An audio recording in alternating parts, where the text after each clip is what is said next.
96 ലോക്സഭാ മണ്ഡലങ്ങളിലേക്കാണ് നാലാം ഘട്ടത്തിൽ വോട്ടെടുപ്പ് നടക്കുന്നത്.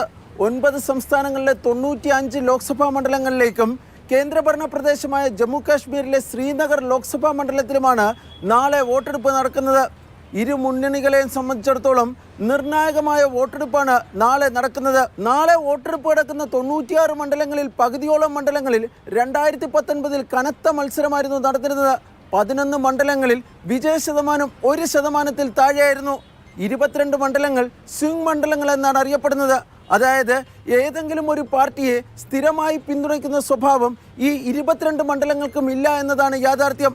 ഫലത്തിൽ 30-ലധികം മണ്ഡലങ്ങളിലെ തെരഞ്ഞെടുപ്പ് അതിനിർണായകമായാണ് രാഷ്ട്രീയ പാർട്ടികൾ വിലയിരുത്തുന്നത്. 2019 ഈ 96 മണ്ഡലങ്ങളിൽ 46 മണ്ഡലങ്ങളിലും BJP ആയിരുന്നു വിജയിച്ചിരുന്നത്. കോൺഗ്രസിന്റെ വിജയം കേവലം 6 സീറ്റുകളിൽ ഒതുങ്ങിയിരുന്നു. എന്നാൽ ഇത്തവണ സ്ഥിതി മാറുമെന്നാണ് കോൺഗ്രസ് പ്രതീക്ഷിക്കുന്നത്. അതേസമയം മോദി തരംഗം 2019 ഇത്തവണയും ഈ മണ്ഡലങ്ങളിൽ തങ്ങൾക്ക് ഗുണം ചെയ്യുമെന്ന പ്രതീക്ഷയിലാണ് BJP നേതൃത്വം. ഡൽഹി മുഖ്യമന്ത്രി അരവിന്ദ് കെജ്രിവാൾ ജാമ്യത്തിൽ ഇറങ്ങിയതിനു ശേഷം നടക്കുന്ന വോട്ടെടുപ്പ് എന്ന പ്രത്യേകതയും നാലാം ഘട്ട പോളിംഗിനുണ്ട്. കഴിഞ്ഞ ദിവസങ്ങളിൽ കേന്ദ്രത്തിനും BJPക്കും മോദിക്കുമെതിരെ പ്രതിപക്ഷ സഖ്യം കനത്ത ആക്രമണമാണ് അഴിച്ചുവിടുന്നത്.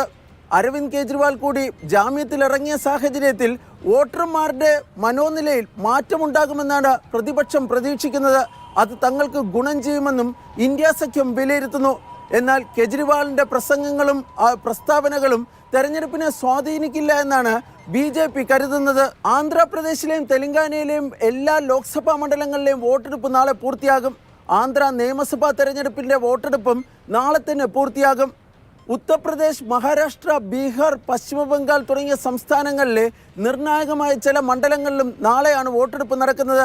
സമാജ്വാദി പാർട്ടി നേതാവ് അഖിലേഷ് യാദവ് മത്സരിക്കുന്ന കനൌജിലും നാളെയാണ് ജനവിധി. പശ്ചിമ ബംഗാളിലെ വിവിധ ലോക്സഭാ മണ്ഡലങ്ങളിൽ നിന്ന് കോൺഗ്രസ് നേതാവ് അധിർ രഞ്ജൻ ചൗധരി, തൃണമൂൽ കോൺഗ്രസ് നേതാവ് മഹുവ മൊയ്ത്ര, ക്രിക്കറ്റ് താരം യൂസഫ് പഠാൻ എന്നിവരും നാളെ ജനവിധി തേടുന്നതായിരിക്കും.